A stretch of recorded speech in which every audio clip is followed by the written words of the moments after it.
కేరళలోని వైనాడ్ వరద బాధితులకు సహాయం చేసేందుకు సిపిఐ జాతీయ కార్యదర్శి నారాయణ విరాళాలు సేకరించారు. హైదరాబాద్లోని అబిడ్స్, కోటి, బషీర్బాగ్, లిబర్టీ తదితర ప్రాంతాల్లో ప్రజల నుంచి విరాళాలు సేకరించారు. అత్యంత క్లిష్ట కాలాన్ని ఎదుర్కొంటున్న వైనాడ్ ప్రజలను ఆదుకోవడం మనందరి సమిష్టి బాధ్యత అని నారాయణ పిలుపునిచ్చారు. వైనాడ్ ఘటన చాలా బాధాకరమని, గల్లంతైన వారి మృతదేహాలు కూడా దొరకని పరిస్థితి ఉందన్నారు. వరద బాధితులకు ప్రతి ఒక్కరూ సహాయం చేయాల్సిన అవసరం ఉందన్నారు. రాజకీయాలకు అతీతంగా ప్రతి పార్టీ నేతలు వైనాడ్ వరద బాధితులకు అండగా నిలవాలన్నారు సిపిఐ నారాయణ.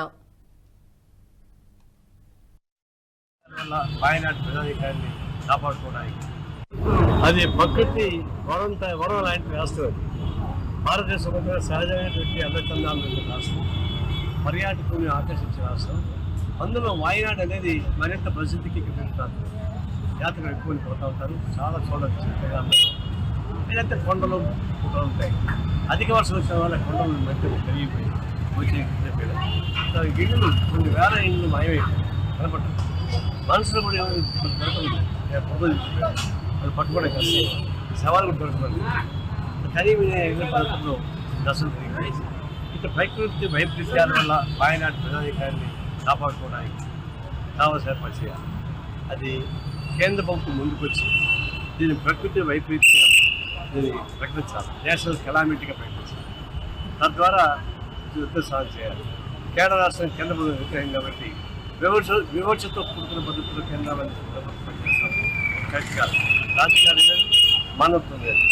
మానవత్వం అయితే వాళ్ళని కాపాడుకునే బాధ్యత రాజకీయ అతీతంగా అందరూ కలిసి చేయాల్సిన పని. ఆ విషయంలో బెనిఫిట్ చేయాలి. భారత కమ్యూనిస్ట్ పార్టీగా బెనిఫిట్ చేసుకోబోతుందిగా అన్ని రాష్ట్రాల్లో పని సూచన చేయడం, బట్టలు, బియ్యం, తర్వాత వంట సామాగ్రి ఇవన్నీ కూడా చేయాలని ప్రయత్నిస్తున్నాం. కొంతమంది బిల్డర్స్ కూడా మాట్లాడి అది ఇళ్ళు కట్టడానికి కూడా అలా ఒక 5 ఏళ్ళు 10 ఏళ్ళు కట్టింది బాగా. ఈ వీడియో మీకు నచ్చినట్టయితే లైక్ చేయండి, 10 మందికి షేర్ చేయండి. అలాగే కామెంట్ల రూపంలో మీ అభిప్రాయాలను మాతో పంచుకోండి. Nationalist hub group of channels ను సబ్స్క్రైబ్ చేసుకుని తెలుగునాట జాతీయవాద జర్నలిజాన్ని ప్రోత్సహించండి. ఈ వీడియో కింద ఉన్న బెల్ ఐకాన్ పై క్లిక్ చేయడం మర్చిపోవద్దు.